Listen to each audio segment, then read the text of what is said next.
У День пам'яті дітей, які загинули в результаті збройної агресії РФ проти України, маємо нову сумну звістку. Стало відомо про ще одну жертву російського удару по будинках цивільних українців на Дніпропетровщині напередодні.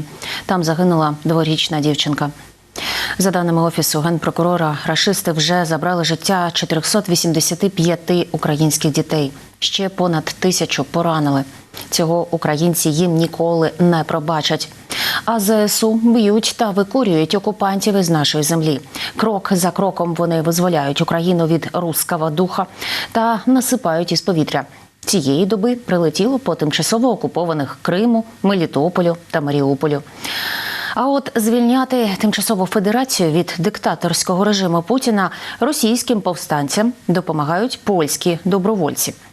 Хронологія 466-го дня оборони України від російського вторгнення у матеріалі Юрія Пугача.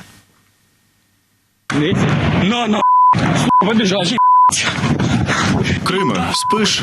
А ні, не спиш. Із огляду на кількість нецензурних слів на цьому відео у Джанкої вночі було дуже неспокійно. Врожай бавовни збирали у районі аеродрому. Абсолютно. Сезон триває, Крим має відчувати, що він Україна, і все, що ми посіяли, ми і зберемо. Навіть діти з Криму, які, вочевидь, народилися вже за окупації півострова, добре знають, хто такий Путін. Згадували його цієї ночі злим і нетихим словом і на материковій частині України. Знову не давали спати українцям уночі 5 шахедів та 6 крилатих ракет. Щодо крилатих ракет, то, на жаль, так, не всі теж знищено. Із 6 4 знищено протиповітряну оборону, а 2, на жаль, влучили так на оперативний аеродром поблизу Кропивницького. Власне, там про наслідки я зрозумілих причин не буду вам говорити. Однак з'явилися сумні новини про наслідки російського удару іскандерами по домівках на Дніпропетровщині напередодні. Там загинула дворічна дівчинка. Ще 5 дітей поранені. Загалом від терористичного обстрілу області постраждали 22 людини. Every day Ukraine wakes up to sounds of blasts and the news of another child wounded or left dead. Не хочу, щоб я умирала. Така сумна новина у День пам'яті дітей, загиблих в Україні від рук російських терористів. Пам'ять маленьких українців, яких убили через амбіції бункерного діда, вшановують 4 червня.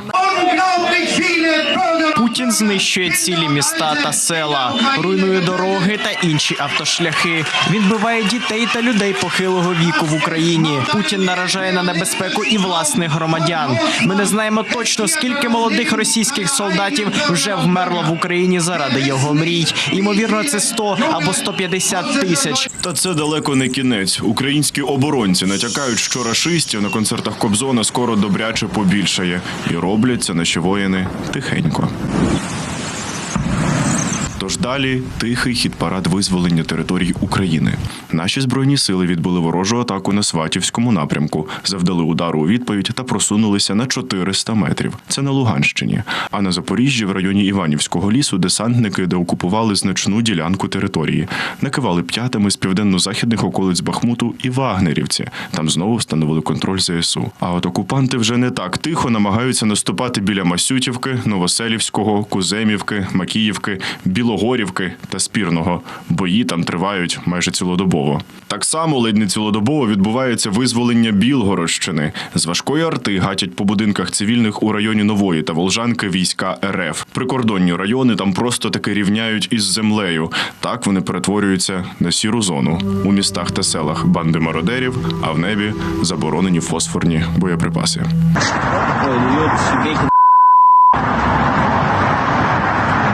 Ти думаєш, Щебекіна? Російські повстанці опублікували орієнтовну карту боїв на Білгородщині. Мовляв, уже взяли під контроль 4 населених пункти та зайшли на околиці Шебекіно. Блин, они тут уже везде. Смотри. 1, 2, 3. Сколько их там? Еще пулемет. Штурмові групи з боями заходять до передмістя, а російські військові ховаються від них у лісах. Звідтіля повстанці їх викурюють комбінованими ударами артилерії та дронів. І саме туди намагається втекти від ЗСУ ПВК «Вагнер». Такі висновки фахівців Американського інституту вивчення війни. Їхній головний орк Пригожин запропонував виставити його найманців проти рейдерів РДК та Легіону Свобода Росії. Таким чином він воліє зберегти авторитет Вагнера та поновити резерви, вважають фахівці. Бо ж уже втратив в Україні понад 100 тисяч найманців убитими та пораненими. А от російські повстанці вже почали брати кацапів у полон. І з цієї нагоди запросили на рандеву до храму в Новій Таволжанці так званого губернатора БНР Гладкова. Сегодня большой православный праздник – Троица.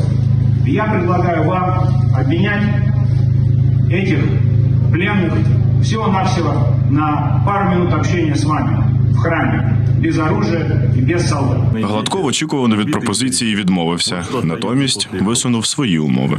Единственное, что останавливает меня от переговоров с ними, это наши пацаны, которые находятся в их руках. Скорее всего, они их убили. Как мне тяжело было это говорить.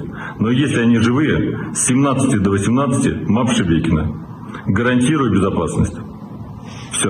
Та не російськими повстанцями єдиними. Далі щось із розряду неймовірного. Як повідомили у польському добровольчому корпусі, їхні бійці були в рейді ще 22 травня. Деталі військові розкрили у власному телеграм-каналі.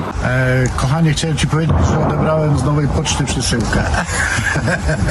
Прояснив ситуацію й оприлюднив офіційне звернення щодо співпраці з поляками у своєму телеграм-каналі «Російський добровольчий корпус». Кажуть, західні партнери забезпечують конвой полонених та військову і медичну логістику, але тільки в межах державного кордону України. Польські добровольці не перетинали кордону з РФ. Юрій Пугач, 5 канал.